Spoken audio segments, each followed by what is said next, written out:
Hello dear students, అందరికీ నమస్కారం. Welcome to my channel Biology It's Simple Love YouTube channel and also Biology It's Simple Love mobile app. Dear students, అందరికీ నమస్కారం. ముందుగా మీకు ఒక విషయం తెలియజేయాలి. బయాలజీ వీడియో క్లాసెస్ యాప్లో అప్లోడ్ కాలేదు. దానికి రీజన్ ఏంటంటే క్లాసెస్ అయితే కంప్లీట్ చేయడం జరిగింది. కాకపోతే కంటెంట్లో ఒక ఎర్రర్ రావడం వల్ల అంటే టెక్నికల్ ఇష్యూ రావడం వల్ల కంటెంట్ అనేది కరప్ట్ అవ్వడం జరిగింది. మరి దీనికి బదులుగా నేను మీకైతే కనుక ఏం చేస్తా ఉన్నానంటే 3 months వ్యాలిడిటీ ఇస్తున్నటువంటి కోర్స్ ఏదైతే ఉందో మీకోసం ఇప్పుడు అది 5 months వ్యాలిడిటీ అనేది ఇవ్వడం జరుగుతుంది. 5 months వ్యాలిడిటీ కేవలం 100 రూపీస్కి మాత్రమే మీకు ఇవ్వడం జరుగుతుందండి. ఓకేనా? 5 months వ్యాలిడిటీతో ఉన్నటువంటి వీడియో క్లాసెస్ మీకు ఏంటంటే 100 రూపీస్కి ఇస్తూ ఉన్నాం. మరి క్లాసెస్ ఎప్పుడు చేస్తారు సార్ అంటే ఖచ్చితంగా డ్యామ్ ష్యూర్గా January 10వ తేదీ కల్లా కంటెంట్ అనేది 90% కంప్లీట్ చేసేస్తా. And competitive that means police constable prepare అయ్యే అభ్యర్థులు కూడా ఖచ్చితంగా మీకైతే కనుక లేట్ అయితే అవ్వదు. నేను అనుకున్న టైంలో కంప్లీట్ అయిపోతుంది. ఈలోపు మీరు వినొచ్చు. రైట్? ఓకే, మరి లేట్ చేయకుండా వీడియోలోకి వెళ్ళిపోదాం. ఒకవేళ ఇంకా తొందర అవుతుంది అనుకుంటే కనుక మీకు వీడియో క్లాసెస్ కాకపోతే వీడియో క్లాసెస్ అయితే ప్రజెంట్ 27 వీడియోలు ఉన్నాయి. సో అవి అయితే వెరీ సూన్ స్టార్ట్ చేస్తున్నాం. మళ్ళీ ఈ రోజు నుంచే అప్లోడ్ పెట్టేసి ఏం చేసినామంటే యాప్లో అప్లోడ్ పెట్టాము. యాప్లో అప్లోడ్ పెట్టడం వల్ల ఏమైందంటే అప్లోడ్ పెట్టి బ్యాక్ రాకూడదు. మేము అలా రావడం వల్ల ఏమైందంటే కంటెంట్ అంతా కూడా కరప్ట్ అయిపోయింది. వీడియోస్ అనేది కాంట్ ప్లే ద వీడియో అని చెప్పేసి వస్తూ ఉన్నాయి. సో స్టోరేజ్ కూడా చేసుకోకుండా పెట్టడం జరిగిందనమాట. తర్వాత చేసుకోవచ్చులే అని చెప్పి. సో ఎర్ర రావడం వల్ల మళ్ళీ మొదటి నుంచి చేస్తూ ఉన్నాము. ఓకేనా? అయితే ఇప్పుడు లేట్ చేయకుండా వీడియోలోకి వెళ్ళే ప్రయత్నం చేద్దాం. రైట్? మరి రైల్వే ఉద్యోగం అనేది సాధించాలంటే అంటే మీరు ఉన్నటువంటి నెక్స్ట్ రాబోతున్నటువంటి NTPC కానీ లేకపోతే గ్రూప్ D కానీ ఈ ఉద్యోగం సాధించాలంటే బేసికల్గా మన దగ్గర 5 steps అనేవి అంటే 5 విషయాలలో మనకి పక్కాగా క్లారిటీ ఉంటేనే మనం ఉద్యోగం సాధించేదానికి అవకాశం ఉంది. రైట్? రైల్వే ఉద్యోగం అనేసరికల్లా నేను ఫస్ట్ ఏం చెప్తానంటే మీకు ఖచ్చితంగా డిఫరెంట్ జాబ్స్ అనేటివి ఖచ్చితంగా ఉంటాయి. అంటే ఈవెన్ ఈ వీడియో చూస్తున్నటువంటి తెలంగాణ ఆస్పిరెంట్స్ అయితే కనుక నెక్స్ట్ రాబోయే రోజుల్లో నోటిఫికేషన్స్ ఉన్నాయి. మీ కానిస్టేబుల్స్ కానీ VRO కానీ లేకపోతే ఇతర పరీక్షలు కానీ. మరి రాష్ట్ర ప్రభుత్వం నిర్వహిస్తున్నటువంటి పరీక్ష ప్యాటర్న్ వేరు అండ్ సెంట్రల్ గవర్నమెంట్ నిర్వహిస్తున్నటువంటి ఎగ్జామ్స్ యొక్క ప్యాటర్న్ వేరు. ఓకేనా? అయితే ఇక్కడ రాష్ట్రాలు ఏవైతే ఉన్నాయో మనకి APPSC కానీ అదేవిధంగా TGPSC నిర్వహిస్తున్నటువంటి పరీక్షలు ఏవైతే ఉన్నాయో వీటి యొక్క ప్యాటర్న్ వేరు. అదేవిధంగా ఈ రైల్వే రిక్రూట్మెంట్ బోర్డు RRB అదేవిధంగా RRCకి సంబంధించినటువంటి దీని యొక్క ప్రిపరేషన్ వేరు. రెండు ఒకటే అనుకుంటే కనుక బ్లైండ్ థాట్. ఎందుకంటే ఇక్కడ APPSC TGPSCలోకి వచ్చేసరికి కంటెంట్ అనేది పూర్తి స్థాయిలో ఇంటర్మీడియట్ దాకా టచ్ చేస్తూ నెంబర్ ఆఫ్ సబ్జెక్ట్స్ అనేవి ఎక్కువ మనం టచ్ చేయాల్సి ఉంటుంది. అదేవిధంగా నెంబర్ ఆఫ్ టాపిక్స్ అనేవి ఎక్కువ చదవాల్సినటువంటి అవసరం ఉంటుంది. ఇంత కష్టపడి చదివిన తర్వాత కట్ ఆఫ్ తీసుకుంటే కనుక కట్ ఆఫ్ అనేది 90 మార్క్స్ దగ్గరలో కట్ ఆఫ్ ఉంటుంది. అభ్యర్థులు కూడా ఎక్కువ ఉంటారు. అన్నిటికన్నా గమనిక ఏంటంటే ఈ రాష్ట్ర ప్రభుత్వాలు నిర్వహిస్తున్నటువంటి పరీక్షలకు సంబంధించినటువంటి ఉద్యోగాల సంఖ్య అనేది తక్కువ. ఇది దీని యొక్క మెయిన్ మోటో. మరి రైల్వే ఉద్యోగమే సాధించాలంటే కనుక రైల్వే ఉద్యోగం సాధించాలంటే ఎవరు పడితే వాళ్ళు లేకపోతే ఎలా పడితే అలా చదివితే రైలు ఉద్యోగం అనేది రాదు. ఎందుకంటే గుర్తుపెట్టుకో 150 కోట్ల జనాభా దాదాపుగా ఉన్నటువంటి భారతదేశంలో 1 కోటి మందికి దగ్గరగా రాస్తున్నటువంటి పరీక్ష రైల్వే పరీక్ష. ఉద్యోగాల సంఖ్య ఎన్ని ఉన్నప్పటికీ వివిధ రాష్ట్రాల వారందరూ కూడా రాస్తూ ఉంటారు. మరి రైల్వే ఉద్యోగం సాధించాలంటే నేనేమంటానంటే మొదటిగా మనకి ఉద్యోగం పట్ల ప్యాషన్ అనేది ఉంటేనే మన యొక్క ప్రిపరేషన్ అనేది అటువైపుగా వెళ్తుంది. గుర్తుపెట్టుకోండి. అంటే రైల్వే ఉద్యోగం అనేది సాధించాలి అనే ఒక స్ట్రాంగ్ డిటర్మినేషన్ ఉంటేనే ఈ ప్రిపరేషన్లో దిగాలి. ఎందుకు సార్ ఇలా చెప్తున్నారంటే చూడండి, మీకు 5 అంశాలు చెప్పడం జరిగింది. 5 అంశాల్లో ఉద్యోగం పట్ల మనకి రైల్వే ఉద్యోగం పట్ల ప్యాషన్ ఉండాలి. అండ్ అన్నిటికన్నా ఇంపార్టెంట్ ఏంటంటే మీకు జాబ్ రోల్ మీద పూర్తిగా అవగాహన ఉండాలండి. ఓకేనా? అంటే మీరు for example railway group D prepare అయితే ఈ గ్రూప్ Dలో ఉన్నటువంటి ఉద్యోగాలు ఏంటేంటి ఉన్నాయి, నీకు ఏదొస్తే ఎలా జాబ్ ఉంటుందనే దాని మీద పక్కాగా క్లారిటీ ఉండాలి. ఏదో ఒక ఉద్యోగం అంటాం, నిజంగా ఏదో ఒక ఉద్యోగమే. ఏదో ఒక ఉద్యోగం రావాలన్నా దాని గురించి కంప్లీట్గా తెలిసి ఆ ఉద్యోగం సాధించాలంటే ఏం చేయాలో ఆ దిశగా మనం పయనిస్తేనే మనము జాబ్ సాధించడానికి అవకాశం ఉంటుంది. సో మొదటిగా మీకు ప్యాషన్ అనేది ఉండాలి. అండ్ రెండో విషయం వచ్చేసరికి రైల్వే ఉద్యోగం అనేది సాధించాలంటే ఖచ్చితంగా మీకైతే కనుక ఇక్కడ జాబ్ రోల్ తెలుసుకోవాలని చెప్పాను. రెండోది ఏంటంటే మీరు ఏ జాబ్కి ప్రిపేర్ అవుతూ ఉన్నారు. ఫర్ ఎగ్జాంపుల్ ఇక్కడ మీరు గ్రూప్ డీకి ప్రిపేర్ అవుతూ ఉన్నారా, లేదనుకుంటే ఎన్టీపీసీకి ప్రిపేర్ అవుతూ ఉన్నారా, లేదా కామన్గా గ్రూప్ డీకి ప్రిపేర్ అయిపోతే ఎన్టీపీసీకి సరిపోతుంది అని మీరు అనుకోవచ్చు. ఎస్, చాలామంది కూడా చేసేది ఏంటంటే ఎన్టీపీసీ చదివితే గ్రూప్ డి కవర్ అయిపోతుంది, గ్రూప్ డి చదివితే ఎన్టీపీసీ కవర్ అయిపోతుంది అని చెప్పి ఫీల్ అవుతూ ఉంటారు. ఇక్కడ ఎన్టీపీసీకి వచ్చేసరికి మ్యాథ్స్ ఉంటుంది, అదేవిధంగా జనరల్ అవేర్నెస్ ఉంటుంది. అన్ని సబ్జెక్టులు కలయిక. ఇక్కడ కలగోర గంప, ఇదంతా 40 మార్కులు కలగోర గంప జనరల్ అవేర్నెస్. మరి గ్రూప్ డీకి వచ్చేసరికి ఏంటి, మ్యాథ్స్ అనేది ఏదైతుందో మ్యాథ్స్ 55 నుంచి 60 ఉంటుంది.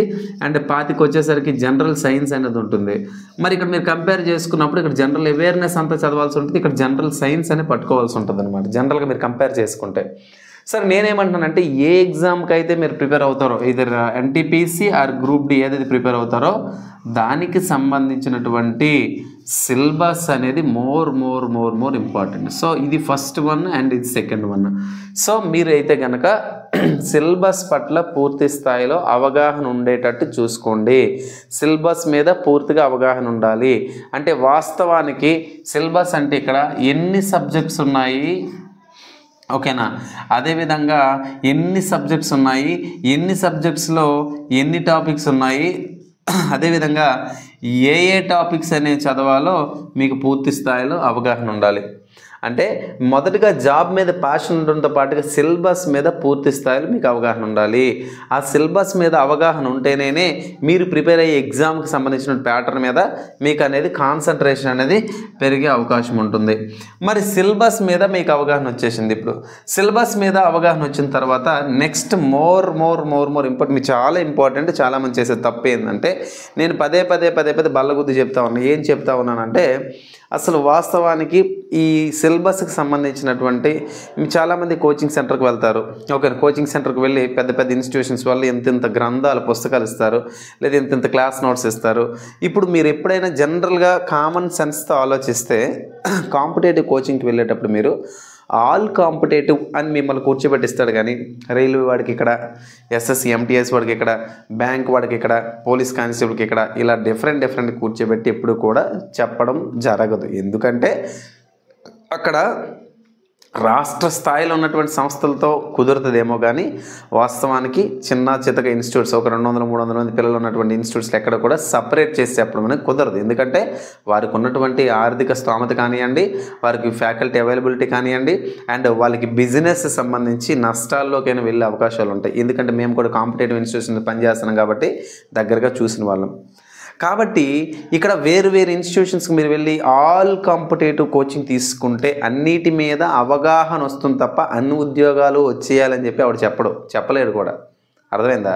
ఎస్ఐ కోచింగ్కి వెళ్తే అన్ని ఎగ్జామ్స్ కవర్ అయిపోతాయంట. అన్ని ఎగ్జామ్స్ అది ఒక బ్లేమ్. అది జనరల్గా ఏం ఆలోచిస్తే బ్లంట్గా సివిల్స్ కోచింగ్కి వెళ్తే ఒక థాట్ ఉండేది అనమాట. సివిల్స్ కోచింగ్కి వెళ్తే ఇండియాలో ఏ ఎగ్జామ్ రాసేస్తూ ఉంటాం. అది it is not possible at all. ఎందుకంటే because the syllabus criteria is different from other examinations. అందుకే నేనేమంటానంటే మీరు పూర్తి స్థాయిలో సిలబస్ మీద అవగాహన వచ్చిన తర్వాత ఇద్దరు ఆఫ్లైన్ కానీ ఆన్లైన్ కానీ రైల్వే స్ట్రాటజీతో మీరు చదవగలుగుతారా లేదని కంపేర్ చేసుకున్నాం. ఓకేనా. మరి థర్డ్ అంశంకి వచ్చేసరికి వెరీ ఇంపార్టెంట్ ఏంటంటే బుక్ సెలెక్షన్. ఓకేనా. ఈ బుక్స్ సెలెక్షన్ అనేది అన్నిటికన్నా ఇంపార్టెంట్. మిమ్మల్ని అతిపెద్ద ప్రమాదంలో పడవేసినటువంటి అంశం ఏదైనా ఉందంటే బుక్స్ లిస్ట్. ఓకేనా. ఎందుకు సార్ అంటే నేను ఒక ఉదాహరణ చెప్తాను చూడండి. ఈ బుక్స్ సెలెక్షన్స్కి వచ్చేసరికి చాలామంది ఆస్పిరెంట్ నేను చూస్తాను ఇన్స్టిట్యూషన్స్కి వెళ్ళే దగ్గర ఇండియన్ హిస్టరీ తీసుకుందాం. ఇండియన్ హిస్టరీకి మార్కెట్లో మంచి ఆదర్శ పుస్తకాలు ఉన్నాయి. ఓకేనా. కరీం సార్ పుస్తకం అని ఉంది, అదేవిధంగా సయ్యద్ సార్ పుస్తకం ఉంది. ఓకేనా. అదేవిధంగా వేరు టీచర్స్ పుస్తకాలు అనేవి ఉన్నాయి. ఓకే, కరీం సార్ అని, సయ్యద్ సార్ అని, లేకపోతే జోగు నాయుడు సార్ అని చెప్పి వేరు పబ్లికేషన్స్ పుస్తకాలు ఉన్నాయి. అంటే వీళ్ళ గురించి నేను మాట్లాడలేదు, ఎందుకంటే వాళ్ళ పెద్దోళ్ళు మాకన్నా సీనియర్స్. ఓకే, నేను వీళ్ళు రాసినట్టు పుస్తకాల పేర్లు చెప్తున్నా. ఇప్పుడు మీరు ప్రిపేర్ అయ్యే ఎగ్జామ్ ఏంటి, రైల్వేకి సంబంధించి ప్రిపేర్ అవుతా ఉన్నారు. బుక్ సెలక్షన్కి వచ్చేసరి ఫర్ ఎగ్జాంపుల్ ఏదో ఒక సయ్యద్ సార్ పుస్తకం ఉంది. యాక్చువల్ నేను ఒకప్పుడు చదివిన వాడిని సయ్యద్ సార్ పుస్తకం 550 పేజీలు పేజీలు ప్లస్ ఉంది ఇప్పుడు వచ్చినటువంటి రీసెంట్ లేటెస్ట్ ఎడిషన్. 550 పేజీల పుస్తకంలోని హిస్టరీ, ఇండియన్ హిస్టరీ సూపర్గా చదివేస్తాం. మొత్తం డెప్త్ ఫుల్ లెంత్ డెప్త్ చదివేస్తాం. అంతా చదివిన తర్వాత ఎగ్జామ్ హాల్కి వెళ్ళిన తర్వాత ఏం అడుగుతారంటే మొఘల్ సామ్రాజ్యంలో ఓకేనా, మొఘల్ సామ్రాజ్యం అనేది స్థాపించినటువంటి సంవత్సరం ఏదని అడుగుతాడు. 1526. లేదా మొఘల్ సామ్రాజ్య నిర్మాత ఎవరు అంటే బాబరు. మొఘల్ సామ్రాజ్య యొక్క రాజధాని ఎక్కడ అంటే ఢిల్లీ. మొఘల్ సామ్రాజ్యం సంబంధించి భారతదేశ చరిత్ర మొట్టమొదటిసారి పాలరాతిని ఉపయోగించి నిర్మించిన సమాధి ఎవడికి కట్టాడు సార్ అంటే హుమయూన్ కట్టారు. ఓకేనా, హుమయూన్కి కావాల్సిన సమాధి అనేది మొట్టమొదటిసారి పాలరాతి కట్టారు. అయిపోయింది బిట్. ఇక్కడ క్వశ్చన్ ఇక్కడ అడిగాడు. మనం ఏం చేసాం, రాజుల భార్యలు ఏ పుస్తకాలు రాశారు, రాజులు ఏ కోట కట్టాడు, రాజు ఏం చేశాడు, ఏ యుద్ధం చేశాడు, ఎవరితో చేశాడు, ఏ నది దగ్గర చచ్చిపోయాడు, ఎక్కడ కొట్టాడు, ఎలా చచ్చిపోయాడు, ఇవన్నీ చదివేస్తావు. నీకు క్వశ్చన్ అడిగేది మొఘల్ సామ్రాజ్య నిర్మాత ఎవరని అడుగుతారు. మరి ఇప్పుడు ఈ పుస్తకాలు చదవడం అవసరమా అంటే రైల్వే ఎగ్జామ్ కోసమే అయితే ఈ స్టాండర్డ్ పుస్తకాలు ఈ బుక్స్ అనేది ఇక్కడ మనం పట్టుకోవాల్సిన అవసరం లేదు. అర్థమైందా? ఇప్పుడు మరి ఈ బుక్ లిస్ట్ అనేది చాలా ఇంపార్టెంట్. నేను గత వీడియోలో ఓకేనా మీకు బుక్స్ లిస్ట్ అని చెప్పి ఒక వీడియో చేయడం జరిగింది. ఓకేనా, గత 4 రోజుల ముందు వీడియో చూడండి, లేదా కామెంట్ బాక్స్లో లింక్ పెడతాను, వీడియో చూడండి. ఓకేనా, ఈ బుక్స్ లిస్ట్ అనేది చాలా ఇంపార్టెంట్. ఈ బుక్స్ లిస్ట్ వచ్చి ఎన్సీఆర్టీ పుస్తకాలు చదవాలని చెప్పి నేను ఒక వీడియో చేశాను. కావాలంటే కామెంట్ బాక్స్ లింక్ పెడతాను, మీరు ఆ వీడియో చూసుకోండి. సో బుక్స్ లిస్ట్ అనేది ఇంపార్టెంట్, రైట్? బుక్స్ లిస్ట్ అయిపోయింది. బుక్స్ లిస్ట్ అయిపోయిన తర్వాత ఇప్పుడు వాస్తవానికి వచ్చేద్దాం. సో మనం ఇక్కడ రెడీ అయిపోయిన తర్వాత ఇప్పుడు ఏం చేయాలి? ఇప్పుడు మనకి ఏం చేయాలంటే ఖచ్చితంగా టైం మేనేజ్మెంట్ అనేది ఏదైతే ఉందో టైం మేనేజ్మెంట్ మీద బాగా శ్రద్ధ పెట్టాలి. ఓకేనా, టైం మేనేజ్మెంట్ అనేది స్టూడెంట్స్ 2 రకాలుగా ఇక్కడ చేస్తూ ఉంటారు. ఓకేనా, ఏ అనే ఒక స్టూడెంట్ ఏంటంటే ఒక రోజులో 10 గంటలు చదువుతాడు. ఓకేనమ్మా, ఏ అనే స్టూడెంట్ రోజులో 10 గంటలు చదువుతాడు. బి అనే స్టూడెంట్ కూడా 10 గంటలు చదువుతాడు. ఓకే, ఎవరు సక్సెస్ అవుతారు సార్ అంటే వీళ్ళిద్దరిలో ఇక్కడ నేనేమంటానంటే 10 గంటలు చదివిన వాడు ఎవడైతున్నాడో హీ వుడ్ బికమ్ ఫెయిల్యూర్, ఖచ్చితంగా ఫెయిల్యూర్ అవుతాడు. ఎందుకు సార్ అంటే ఈ బి అనే పర్సన్ 10 గంటల్లో నేనేమంటానంటే రోజులో ఈ 10 గంటలు చదివితే 7 గంటల సేపు చదివి ఈ 3 గంటల సమయం అనేది ఏదైతే ఉందో ఈ 3 గంటల సమయం అనేది ఏ రోజుకి ఆ రోజే మైక్రో రివిజన్ ఎవడైతే చేసుకుంటాడో, ఏ రోజుకి ఆ రోజు చదివిందంతా ఎవరైతే రివిజన్ చేసి నిద్రపోతాడో వాడికి కంటెంట్ మీద అండ్ సిలబస్ మీద పూర్తిగా అవగాహన అనేది వస్తుంది.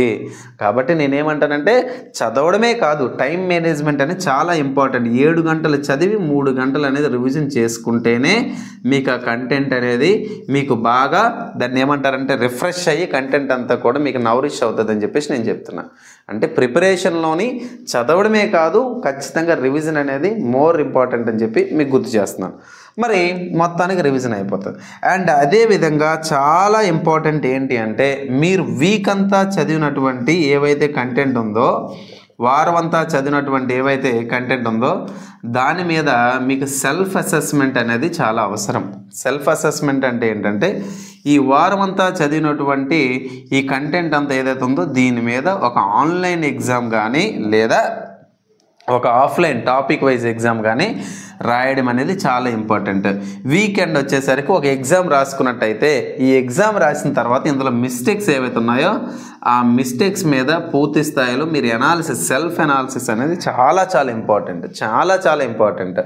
సెల్ఫ్ అనాలిసిస్ చేసుకుని ఎక్కడైతే మీరు తప్పులు చేస్తున్నారో అక్కడికి వెళ్ళి మళ్ళీ కంటెంట్ మీరు రివైజ్ చేయడం అనేది చాలా ఇంపార్టెంట్. అర్థమైందా? సో ఇలా చేయకపోతే అంటే మీరు ఎలా ఉండాలంటే చూడండి, ఒక పేపర్ని మామూలుగా ఇలా చింపితే చిరిగిపోద్ది అనమాట. అదే 5-6 మడతలు పెట్టి చింపితే చిరుగుతుందా? చిరగదు. Same paper is the same, paper అనేది సేమే. మనం ఏం చేస్తాం దాన్ని 4-5 విధాలుగా మడత పెడితే చింపాలంటే చింపడం కుదరట్లేదు, అంతేనా కాదా? దానికి కారణం ఏంటి? దానికి చిరగకుండా ఉండేందుకు అంత ఫౌండేషన్ అంత స్ట్రెంగ్త్ నువ్వు ఇవ్వగలిగినావు.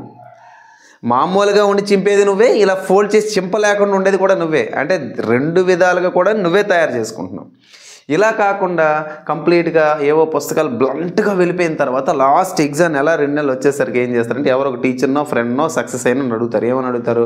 సార్ టైం లేదు, మీరు ఎలా చెప్తే అలా చేస్తాం సార్, మీరు చెప్పిందే వేదం, మేము ఇలాగే చేస్తాం సార్, ప్లీజ్ సార్ మాకు చెప్పండి సార్ అని చెప్పి నన్నే కాదు చాలామందిని అడుగుతారు, సీనియర్లో ఇంకోటి. మరి ఇలాంటి సందర్భంలో నీ సాయం కావాలనుకుని నువ్వు ఎవరి దగ్గరికి వెళ్తే వాడు నీకేంటంటే పెద్ద అరుంధతి సినిమా చూపించేస్తుంది, ఇలా చేయాలి అలా చేయాలి. లాస్ట్ గందరగోళానికి వెళ్ళిపోయి ఏమవుతావంటే ఈ నోటిఫికేషన్ కాదులే ఇంకో నోటిఫికేషన్ చెప్పి ఆలోచన ఫర్గివ్ అంటే అక్కడ విడిచిపెట్టి గివ్ అప్ అయిపోద్ది అనమాట. అయిపోయిన తర్వాత మళ్ళీ నెక్స్ట్ నోటిఫికేషన్. నీ వయసు ఉంటుందా? వయసు ఉండదు. మన కర్మకాలి మన పరిస్థితి ఏంటంటే ఆంధ్ర తెలంగాణలో పరిస్థితి ఏంటంటే మనకు బాగా ఓపిక వచ్చి చదవాలి సాధించాలి అనుకున్న టైంలో నోటిఫికేషన్ లేవు. విసిగిపోయి ఏం చేయాలో తెలియని పరిస్థితికి వచ్చి లాస్ట్ స్టేజ్కి వచ్చేసి మనకి ఇంకా అయిపోతుంది రావాలి మళ్ళీ సీన్ అనుకున్న టైంలో నోటిఫికేషన్ వచ్చాయి. అదే మన కర్మ సిద్ధాంతం అనమాట. అర్థమైందా? సో అలాంటి పరిస్థితి ఇప్పుడు మనకు వచ్చింది. మరి ఇదే లాస్ట్ ఇదే ఫస్ట్ అనుకుని హార్డ్ వర్క్ చేస్తే ఖచ్చితంగా ఉద్యోగం సాధించడానికి అవకాశం ఉంటుంది. అన్నిటికన్నా టైం మేనేజ్మెంట్ వీటితో పాటుగా మోరల్గా మనం బాగా స్ట్రాంగ్గా ఉండాలి. అంటే మోరల్గా అంటే ఏంటంటే ఈ సాధించేదాకా మొరుగుతూనే ఉంటారు అంతా. మీకు తెలిసిందే చుట్టాలు బంధువులు మొరుగుతూనే ఉంటారన్నమాట. నువ్వు బాగుంటే వచ్చి నీ మెడలో లేదా నీ మీద పూలు వేసే వాళ్ళు ఉంటారు. నువ్వు బాగోపోతే నీ మీద వాళ్ళే రాళ్ళు వేపిస్తారు, వేయరు అనమాట. అర్థమైందా? సో పూలు ఇసిరే వాళ్ళు ఉంటారు, రాళ్ళు ఇసిరే వాళ్ళు ఉంటారు. కాబట్టి మనం పూలను స్వీకరించాలా, రాళ్ళను కూడా స్వీకరించాలి.